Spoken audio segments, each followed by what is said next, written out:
আজকের এই ছোট্ট প্ল্যানিংটা যদি আগে থেকে প্ল্যান করে করতাম তাহলে হয়তো আরো বেশি সুন্দর হতে পারতো। আমার এই ছোট্ট সংসারে আমি আমাকে মহারানী বলবো না রানী বলবো জানি না, তবে আজকে আমি মহারানীর মতোই বেডে বসে রান্না করেছি। আজকে এই প্রথম কোনো মেহমান ছাড়া আমরা নিজেরা নিজেদেরকে একটু সময় দিয়েছি। চলেন আমার পরিবার সম্পর্কে আজকে কিছু কথা আপনাদের সাথে শেয়ার করি। হ্যালো এভরিওয়ান, আসসালামু আলাইকুম। সবাই কেমন আছেন? আশা করতেছি ভালো আছেন। আমিও ভালো আছি আল্লাহর রহমতে। জীবনের কোনো কিছু নিয়েই হতাশ হওয়া উচিত না, কারণ সমস্যা যখন আছে তার সমাধানও আল্লাহ দিয়েছে। এই যেমন আজকে আমার এই দিনটা নিয়ে এত বেশি হতাশ ছিলাম, কিভাবে কি করব সেটা ভাবতে ভাবতেই 3 দিন চলে গিয়েছে। আজকে আমার হাজবেন্ডের একটা স্পেশাল দিন, তাই আমরা সবাই ঘরে সাজুগুজু করতেছি। আমি ফার্স্টেই সেজে নিচ্ছি, তারপর বাচ্চাদেরকে রেডি করব। অবশ্য আমার সাজুগুজু করতে তেমন একটা টাইম লাগে না, আমি জাস্ট লিপস্টিক পাউডার আর একটুখানি ব্লাশ অন ইউজ করি। এই হলো আমার সাজুগুজুর ফাইনাল লুক। তারপরে আমার সারপ্রাইজ দেওয়ার পালা শুরু হয়ে গেল। আমার পার্সেলটা চলে এসেছে। ফার্স্টে আমি কেকটা রিসিভ করলাম, আর এই কেকটা রিসিভ করার জন্য আমি যে কি পরিমাণ ওয়েটিং এ ছিলাম সেটা আমি আপনাদেরকে বলে বোঝাতে পারবো না। এই ধরনের প্রিমিয়াম কোয়ালিটির হোমমেড থিম কেক যদি আপনারা অর্ডার করতে চান তাহলে কিন্তু কেকস মেনিয়া পেজে চলে যেতে পারেন। আপুদের পেজে অনেক সুন্দর সুন্দর কালেকশন আছে। অবশ্যই একটা প্রোডাক্টের প্যাকেজিং দেখলেই বোঝা যায় সেটা কতটা প্রিমিয়াম কোয়ালিটির প্রোডাক্ট। আর এই কেকটা তো আমার এত পছন্দ হয়েছে, আপুদের পেজে যেমন ছবি দেখেছি তার থেকেও বেশি সুন্দর। আমি এর আগে আরো অনেক কেক অর্ডার করে খেয়েছি অনলাইন থেকে, তবে এমন সুন্দরভাবে আমার কাছে কোনো কেকই পৌঁছায়নি। এটা শুধুমাত্র আপুদের প্রিমিয়াম কোয়ালিটির প্যাকেজিং এর কারণেই সম্ভব হয়েছে। তো চলেন আজকে কি করি সেটা অবশ্যই আপনাদের সাথে শেয়ার করব। যেহেতু এত সুন্দর করে শাড়িটারি পরে রেডি হয়েছি, সামনের রুমে এসে দেখি সব এলোমেলো। এই বাসায় বাচ্চা কাচ্চা আছে, সেই বাসায় এলোমেলো থাকবে না তা তো হতেই পারে না। তারপরও আমি যে কয়বার বাসাটাকে গোছাই সেটা বলে বোঝানোর মতো না। দেন তারপর চলে আসলাম বাচ্চাদেরকে রেডি করে দেওয়ার জন্য।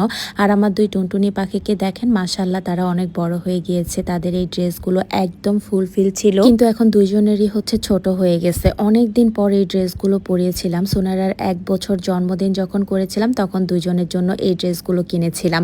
তো দেখেন দুইজনকে একদম পরীর মতো লাগছে মাশাআল্লাহ। তো দুজনকে রেডি করে দিয়ে আমি চলে আসলাম মেম সাহেবের মতো বিছানায় বসে রান্না করার জন্য। এটা হলো আমার ফার্স্ট ট্রাই এভাবে বিছানায় বসে রান্না করার জন্য। জামাইয়ের জন্য কি সারপ্রাইজ রেডি করব, সে উল্টা আমাকে প্যারা দিতে দিতে শেষ করে ফেলতেছে। আমি তাকে সারপ্রাইজ দিব ভেবেছিলাম একটা, সে করতেছে অন্যটা। সে আমাকে বলতেছে যে তার জন্য রোস্ট পোলাও বানানো লাগবে।